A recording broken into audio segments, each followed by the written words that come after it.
DanPlan is a channel I've been following since their earlier days. I believe they popped into my recommended when they had about 17,000 subscribers.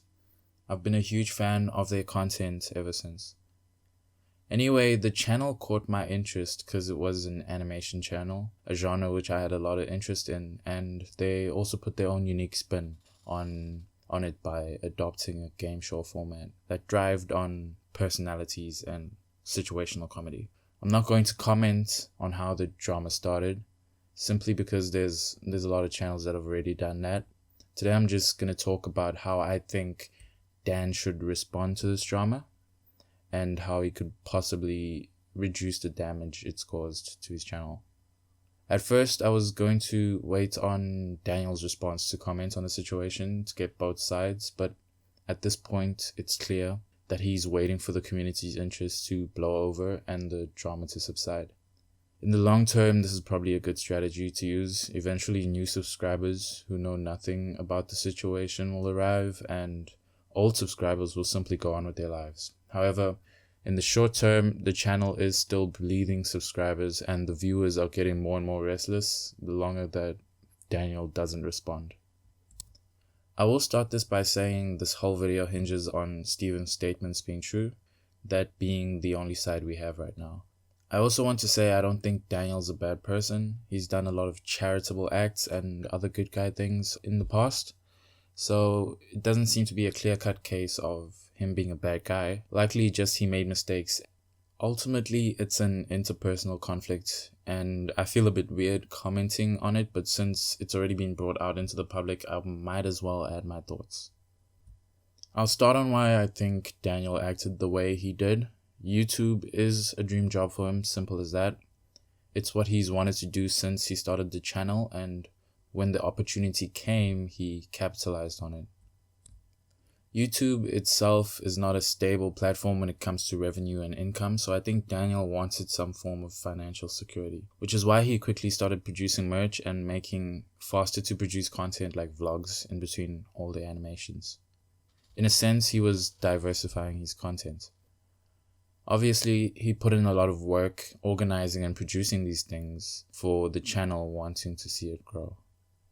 Steven, on the other hand, is on the other side of the spectrum. For him, it seems it wasn't about the money directly, it was about being part of something he could enjoy with his friends and gain value and satisfaction from. There's no doubt that Steven contributed a lot to the channel's success. He brought a lot of edge and wit to the humor of the show that just wouldn't work without him. Personality is a major part of the channel's growth, and Steven was arguably the most memorable part, especially with his dynamic with Hosa. However, for him, the channel wasn't a job, but a hobby. The trouble starts when you consider that Dan believed he worked harder than everyone else in the channel, and without seeing that Steven's contribution is important to keeping the viewers entertained. Fast forward to their confrontation where Daniel doesn't think that Steven contributes enough to the channel. In response, Steven bumps up his presence and personality in the videos to show his worth and prove that he's part of what makes the videos entertaining. And ultimately, he leaves the channel. It's interesting that after leaving the channel, Steven went into live streaming and is distancing himself from making similar content to DanPlan's. I highly recommend that you check out his recent live stream where he answers questions about the situation. Now, the first thing I think Daniel should have done after the release of Steven's videos is to drive down in person to talk to Steven. No cameras, no documenting, nothing that would be insincere. It's possible that Daniel feels like Steven is sabotaging the channel, but in the end, it's better to resolve these kinds of differences face to face, with just him and Steven addressing each other in private about their relationship and possibly trying to mend it. If Steven's live stream is anything to go by, what he wants from Daniel is a response, an understanding of the other person's stance. By doing this in person, Daniel would lay down the foundation for reconciling with both Steven and the audience. After that would be to make a response video that confirms or denies the things Steven brings up in his videos. Here, he could explain the events leading up to the confrontation and his emotional state during that. In the video, he could also mention that he went to see Steven and attempted to work things out. If they did come to an understanding, he could offer an apology. Next, he would have to talk about the future of the channel without Steven, because it's important to acknowledge that he won't be part of the channel anymore, and how future guests of the channel are not replacements of Steven to avoid future harassment issues. If talking to Steven went well, he could mention how in the future it would be great to have Steven back as a guest after they've made peace and the situation's calmed down, but I think this is very unlikely to happen.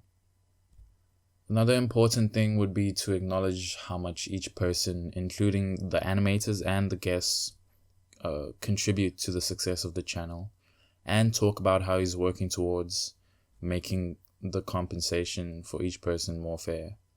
It would be a really good look as well if DanPlan added actually Steven's channel to the featured channels tab.